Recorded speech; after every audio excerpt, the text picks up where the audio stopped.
going on, everybody? Welcome on into the Jets Report. My name is Patrick Siepman, and coming up on today's show, I want to dive into 5 players who I think deserve more playing time and could potentially help the Jets find that first win in the Aaron Glenn era this upcoming Sunday versus the Tampa Bay Buccaneers. But before we dive into that, if you guys could, let me know your thoughts down below in the comments section. What is your biggest concern with the Jets so far? 0-2 start. Obviously, I believe the Jets should be 1-1, but there are some issues with this team, and you guys just got to chime in down below. What is your biggest concern with the New York Jets so far throughout their 0-2 start? Now, the number one guy that needs to play more, how about the defensive tackle they just traded for right before the start of the season? Former Cleveland Brown, Jawan Briggs. Now, in this second season here with the New York Jets, or second season in the NFL, first with the New York Jets, he has been a lone bright spot for the Jets defense. This was coming in from Justin Fry tweeting out Jawan Briggs was the lone bright spot for the Jets in week 2. Briggs had an 88.7 PFF grade, which ranked third among all interior defensive linemen in the NFL. He finished with 3 pressures, 1 sack, 4 run stops, and a forced fumble, and he's PFF's number 6 overall interior defensive lineman through 2 weeks, right behind Quinnen Williams.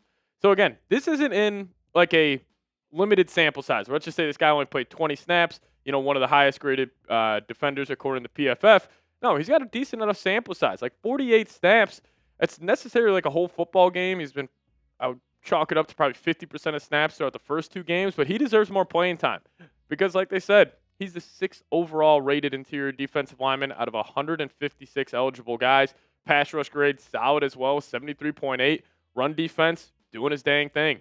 73.5 overall grade, which is 10th in the NFL.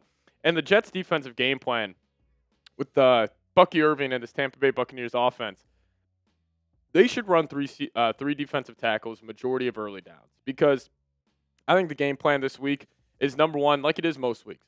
You got to stop the run, but especially with Tampa Bay. Bucky Irving is a special back. Rashad White is pretty solid as well. They get really good push from the interior of their offensive line. So the Jets, to combat that, get some big bodies in there. Like, I would love 5-man front every single early downs. You got the edge rushers, McDonald and Jermaine Johnson, Quinnen Williams, Harrison Phillips, Jawan Briggs. Run those 5. Then you got the 2 linebackers. That's a deadly front 7. But this is good news that a guy like Jawan Briggs is stepping up because you needed it. Like, if you didn't go trade for Jawan Briggs and Harrison Phillips, what are we talking about with this defensive tackle position? So I will give Darren Muji some credit. That trade is looking very, very nice so far. Hopefully, we can continue to build off that. But at the end of the day, the guy just needs more snaps this upcoming Sunday. And number 2 here, we're going to kick to Malachi Moore, 4th-round pick out of Alabama. Massive fan of his game. Extremely versatile safety. He can play in the box. He can play free. He can play strong. You can line him up anywhere on the football field. And the thing I love the most about Malachi Moore is that he's just got great instincts. Like, this guy, he can sniff out damn near anything out there. And I think when you have those instincts at the safety position, it is huge. And filling in last week when Tony Adams got hurt, he actually played pretty solid. Like, in 48 snaps, first ever career start, first ever career game, 61.4 overall grade, solid in the run defense, solid in coverage, and he is just way better than Tony Adams. The Jets don't need to play Tony Adams anymore. The guy is just frankly terrible. He is one of the worst safeties in the NFL so far. In 83 snaps, he is a PFF grade of 40.6. 40.6.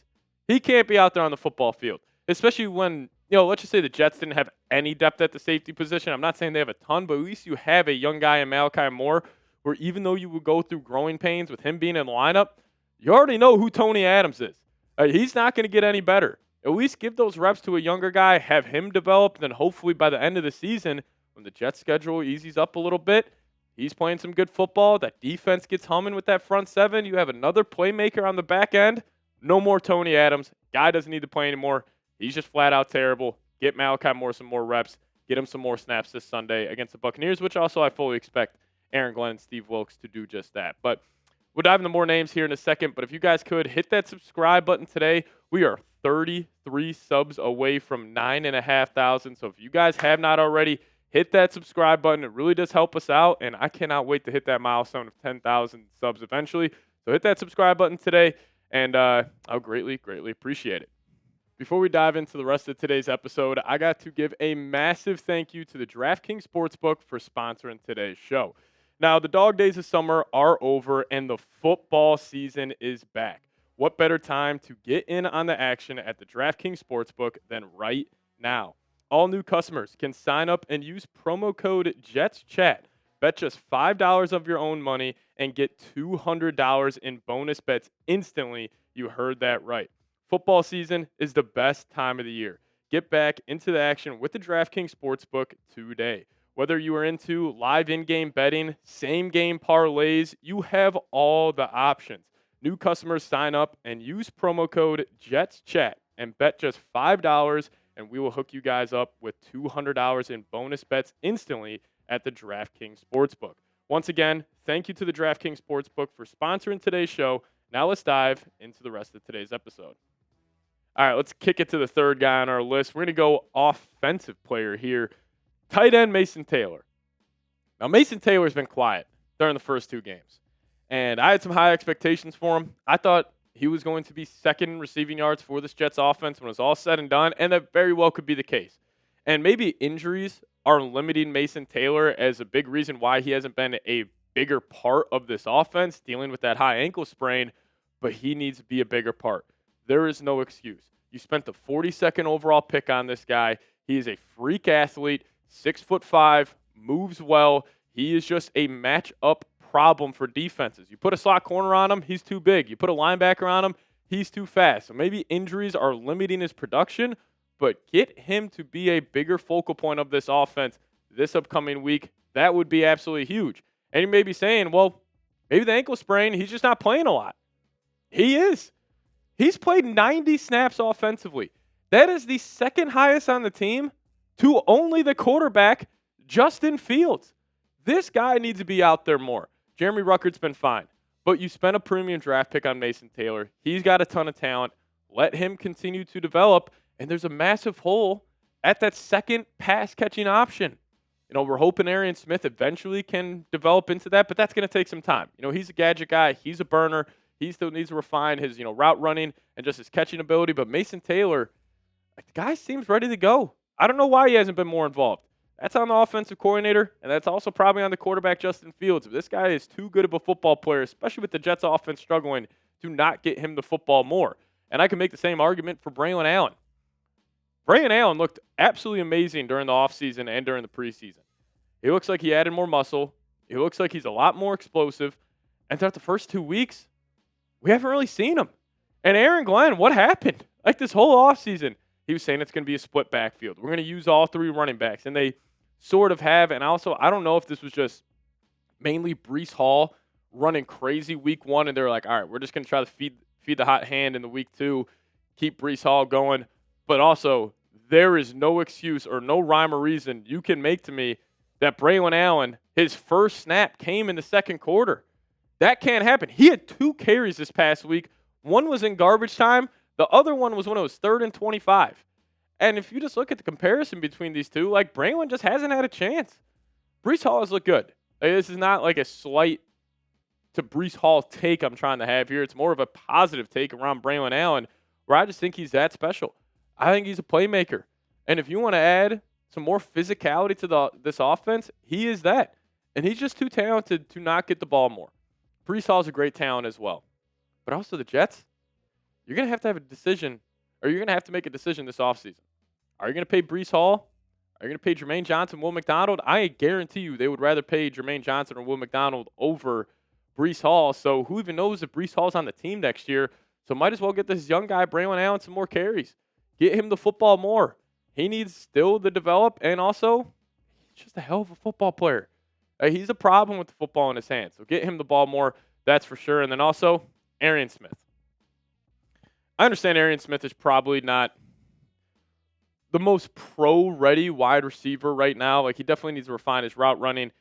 He needs to just be better, with the drops and everything. But there is absolutely no reason that Allen Lazard should play over Arian Smith.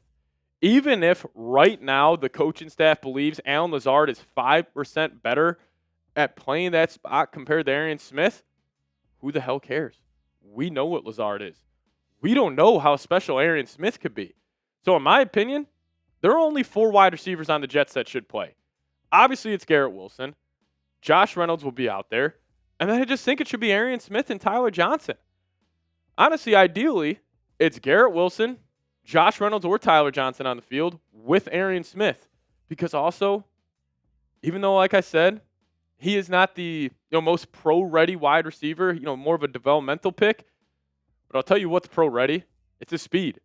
You want to keep defenses honest. You want to keep them on their heels instead of them getting downhill, selling out on the run. Throw a couple of deep shots. Even if you don't complete them, you'll still have those linebackers and those safeties being like, do I really want to creep up on this play? Because what if Arian Smith is running behind me and I give up a 70-yard touchdown? Allen Lazard, it's over. Shouldn't play anymore. Lazard, Tony Adams, done. Play these younger guys. They deserve it. Aaron Glenn, I love what he's been talking about so far, but stay true to your word a little bit. You said you're going to play the best football players, and Lazard and Tony Adams are just not good football players at this point in their careers. Get the young guys a chance, have them develop, and then hopefully we see this team really starting to peak during the tail half of the season. But I just gave you guys 5 names. You guys just got to give me one here. Who should play more on the Jets roster? Let me know your thoughts down below. Also, if you guys want to hit me up on Twitter, @PatSeeps is the Twitter handle. And we'll see you guys next time. As always, go Jets.